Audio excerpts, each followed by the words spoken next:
Hey guys, this week after listening to Up by Your Bootstraps and reading The Glass Castle and connecting social problems back to um, the Glass Castle and um, the distance between us. Wow, blank for a minute. Um, some of the issues that really pop up in my mind are unsanitary living conditions. I think that's one of the things you can relate to both The Glass Castle and the distance between us when in the distance between us, Raina's mom, really living in a really rundown with too many people, three people sleeping in a bed at one time. Um, I think that's a huge thing, along with physical abuse that she gets from her father. You can wrap that back into the glass castle as well.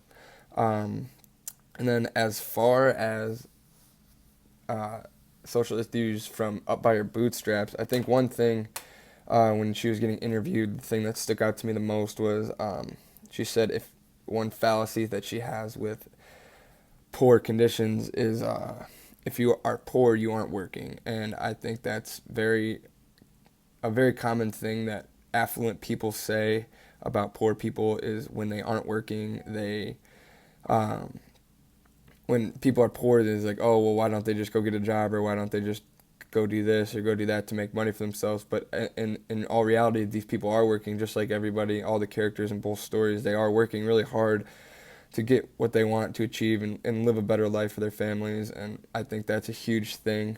Um, I also think that, hold on, I gotta find it real quick. Another huge thing. Um, those are the myths I was talking about. The if you aren't working, if you're poor, you aren't working. I think that's a huge myth that people really don't understand. Is that these people are working? They just might not have the education, or they might not even. In Raina's family's case, they might not be legal citizens yet to work at a place where you have to have a background check and you have to be a citizen and be legal to do these jobs. So I think that's the huge myth that stuck out to me after listening to Up by Your Bootstraps and reading The Distance Between Us and The Glass Castle. So, thanks, guys. Have a good week.